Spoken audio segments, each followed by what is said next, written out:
afternoon. My name is Judy. I head Community Health Services in Nairobi County.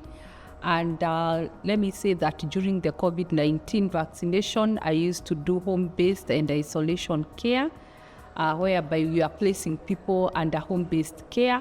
At home-based care, we are placing them there for 10 days. They used to sign a consent form to say that they have agreed to be isolated at home. These people who are being isolated at home were the asymptomatic ones, the ones that they could not show any signs and symptoms, but they were positive for COVID-19. And would visit them for 10 days with my team of home-based care. So we had challenges because it was a new thing. Then you're telling someone you're isolating them in their household. And for you to isolate them, you used to check whether their household is big enough, has space to make sure that at least if they take one room, like the bedroom, they can leave the rest of the room to the other people. It was easy in the middle class, but the high class was a bit tricky. The informal settlement was not doable because in the informal settlement is where you used to have, the informal settlement, they share the latrines, they share the bathrooms, it's one roomed. So it was quite difficult, but God helped them. Actually, I can say that God saw the informal settlement people through, but we did place several people under home-based care. So we placed over 20,000 people.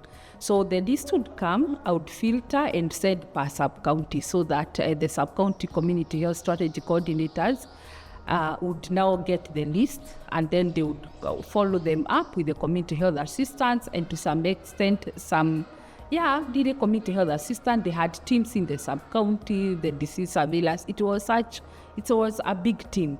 So they would divide the houses. So now what we would do, because we would not be able to follow them physically. There were so many. Every day we'd get a list of thousands, yeah? So they would call them for 10 days, and we had a form that you are filling real time. You call, you ask them how they are doing, you give them key messages. In case they have any issue, they would call back. We call for an ambulance for people who are difficult in breathing. And so many people were able to go out of home-based care when they were well.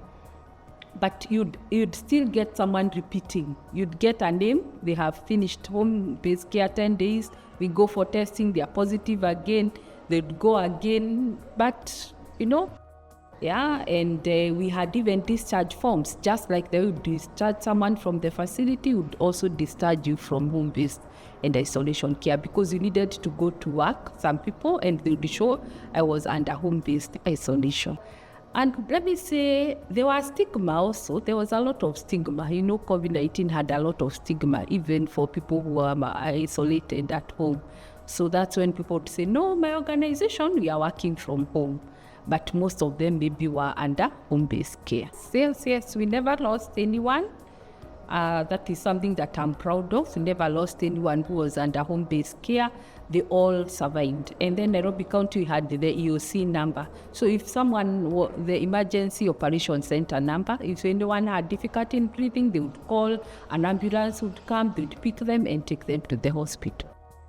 I too, from where I see it, I don't think we lost so many lives like the Western people.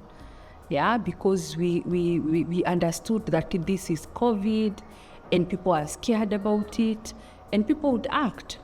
So to me, I think the healthcare workers did their best. We never took a break. We made sure that, people are free from COVID. And even today with the vaccination, which you are really insisting to people to get vaccinated. Yeah, I think we did well as a country. I think there is a lot of satisfaction with seeing the community satisfied, that they are happy with what you are doing for them. They are happy they are getting out of home-based care. They were happy that, they are good now, they are healthy. So when you see people reuniting with their families, being happy, you feel good. The Bible says that, let me quote the Bible, Colossians 3:23, that we do everything as if we are working for the Lord. So even if you are appreciated or not, that joy of seeing their faces brightening up, being happy, reuniting with their families, I think is the best appreciation ever. I'm a public health officer by profession, but I have an interest with community health. So I wear several hats. I specialized in social sciences and health management. So in Kenya, we started community health services in the year 2006. And coincidentally, I loved it. So I just jumped into it. And up to today, I mean, they were in the space of community health. They're doing a lot of specialties around community health, understanding the people. And what made me to really love community health is seeing the lives of people changing. You know, long time ago, a place like the informal settlement down here, like Kibra, people used to see flying toilets, you know. And when we started community units, all that has changed. We have now community health volunteers. Now we are calling them community health promoters who are well kitted. They can be able to look at people in the informal settlement or wherever we have the community units, even in Kenya. And you know, seeing the health of people improving really is good. You know, people die because of some some things that would have prevented. You didn't know that you have high blood pressure, but with a BP machine, someone taking your blood pressure, or even you yourself knowing that I can be able to take my own blood pressure, you can know now I didn't need to go to the hospital to seek health care. So, yeah, I've been in this space for community health for the last, it's now, how many years? 206, we are in 2023. Yeah, and I love it. Yes. Working in the community, my office here is part of the places that I go to the field, because most of the time I'm in the field, I'm in the office. I have that team of community health services coordinators at the sub-county level.